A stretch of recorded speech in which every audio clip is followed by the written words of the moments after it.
Masya Allah, tabarakallah, indahnya Ramadan kembali hadir di hadapan Anda. Setelah tadi di segmen 1 kita mendengarkan bagaimana kesulitan-kesulitan itu ditempa. Bukan hanya makhluk hidup saja, makhluk atau benda mati pun menempa kesulitan-kesulitan untuk mencapai sebuah keindahan dan harga yang sangat fantastis, harga yang sangat mahal. Namun bagaimanakah ketika kita sebagai manusia mengalami kesulitan hidup? Banyak sekali fitnah-fitnah di era seperti ini. Habib Ahmad Al-Kaf akan menjabarkan untuk kita semua. Fadal Habib. Terima kasih. Rukhsah. Sini, fadal. Bismillahirrahmanirrahim. Assalamualaikum warahmatullahi wabarakatuh.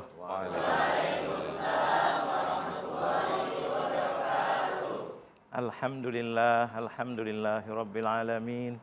Wa bihi nasta'in ala umurid dunya waddin.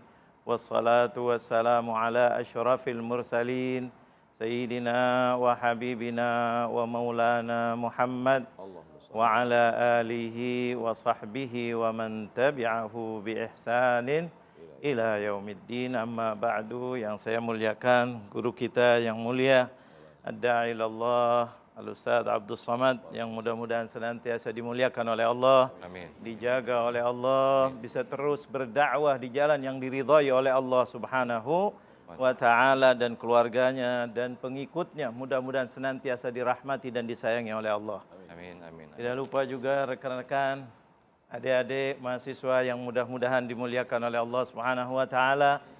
Alhamdulillah, Ustaz Sofyan, luar biasa temanya hari ini tentang masalah dunia. Ini memang dunia, tadi mungkin sudah diterangkan banyak, luar biasa. Tentang bahwa dunia ini sebetulnya enak tapi banyak nggak enaknya. Karena susah tadi banyak. Kesulitan-kesulitan. Tapi kita wajib dengan dunia. Karena mau akhirat, mau surga harus melalui dunia. Jadi kita harus pandai-pandai. Tapi alhamdulillah baginda Nabi Muhammad SAW, Nabi kita yang sayang kepada kita luar biasa, yang senantiasa menyebut ummati, ummati, ummati, ummati, mau tidur ummati, ummati, bangun tidur ummati, ummati, dimanapun selalu di lisannya, yang keluar dari lubuk dadanya, dari lubuk hatinya, yaitu adalah umatnya.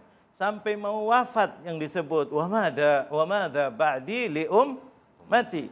Itu Nabi Muhammad mengingatkan kepada kita bahwa ad-dunya mazra'atul akhirah. Dunia bagaikan ladang. Jadi kalau orang punya ladang, dibiarkan atau ditanam kira-kira? Harus ditanam. Tanam ini susah apa mudah? Susah, harus keluar, menggali ini itu. Tetapi ujungnya insya Allah husnul khatimah kalau sudah datang waktunya. Bagaimana caranya? Bagaimana? Itu kita harus mensyukuri nikmat Allah Jalla Jalaluh. Mengerjakan sesuatu itu dengan ikhlas, dengan kita ridha, dengan ketentuan Allah Jalla Jalaluh. Makanya disitulah baginda Nabi Muhammad mengajarkan kita bahwa kita harus ridha dengan ketentuan Allah. Bahwa kita kenapa tidak dimasukkan surga langsung? Harus melalui dunia. Karena kita lagi diuji. Liyabluwakum ayyukum ahsanu amala. Untuk diuji. Siapa yang ridha dengan ketentuanku, siapa yang tidak ridha. Makanya disitulah ridha yang akan menaikkan derajat kita. Syaratnya kalau ridha, karena dunia ini tidak akan bergerak kecuali dengan izin Allah Jalla Jalaluh. Nanti Allah akan berikan kemudahan. Ketika dia bergantung kepada Allah Jalla Jalaluh, nanti Allah akan berikan kemudahan, bisa memandang ini siapa yang berhak untuk lulus, siapa yang tidak lulus, siapa yang harus nilainya tinggi. Tidak, di situ Allah akan berikan hatinya pandangan-pandangan yang khusus. Tapi dengan syarat harus ridha dengan ketentuan Allah. Ikhlas, betul-betul dia ikhlas jadi seorang guru.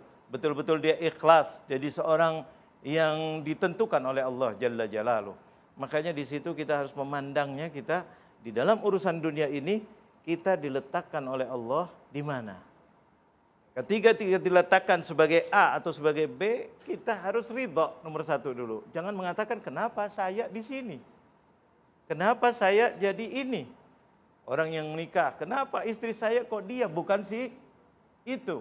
atau begitu juga seorang perempuan, atau ini, berarti dia tidak ikhlas menerima ketentuan Allah Jalla Jalaluh. Di sini kita, alhamdulillah.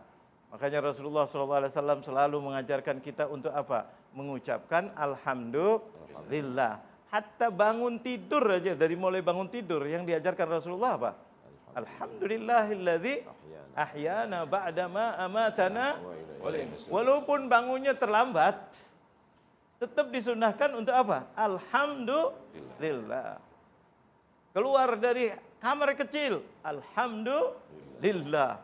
Allah, padahal maaf tadi mungkin susah, mungkin ini. Tapi ketika keluar dari kamar kecil, sunnah yaitu membaca alhamdulillahilladzi adhaba anniyal adza wa'afani, alhamdulillah. Walaupun begini. Kalau habis makan jelas lagi. Kalau habis makan kita nikmat, harusnya apa? Alhamdulillah. Inilah jalan keluar.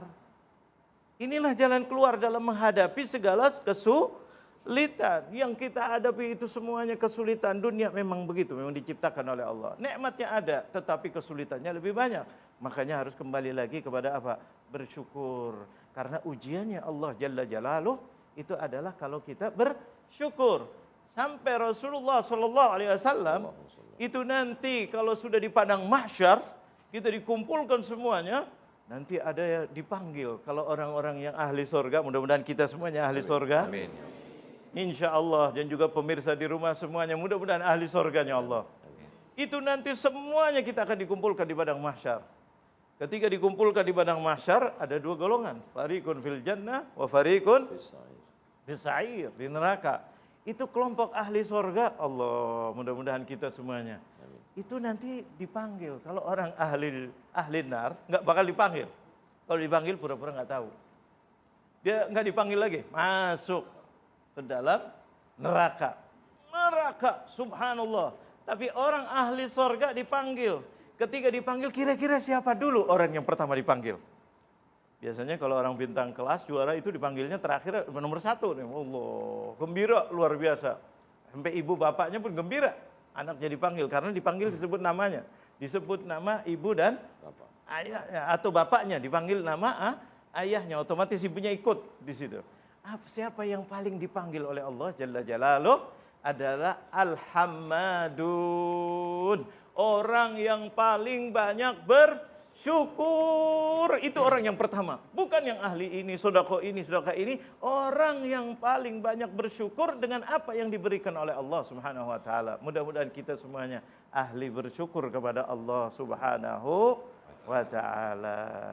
Baik, Masya Allah, terima kasih Habibana dengan tema besar kita, semakin dimantapkan hati kita, semakin diluaskan wacana kita tentang bagaimana menghadapi kesulitan-kesulitan untuk meraih rasa ikhlas. Ingat, Habibana tadi mengatakan bahwa kesulitan bukan hanya sebuah hal yang berbau materi dengan kemiskinan, namun justru ujian itu ditempa kepada orang yang juga berlimpah ruah materi ketika tidak digunakan untuk beribadah atau tidak digunakan untuk hal yang baik, maka itulah letak ujiannya. Di segmen berikut saya akan ajak para jamaah yang ada di sini. Saya mau tanya dulu, siapa ini yang mau tanya, silakan. Mana?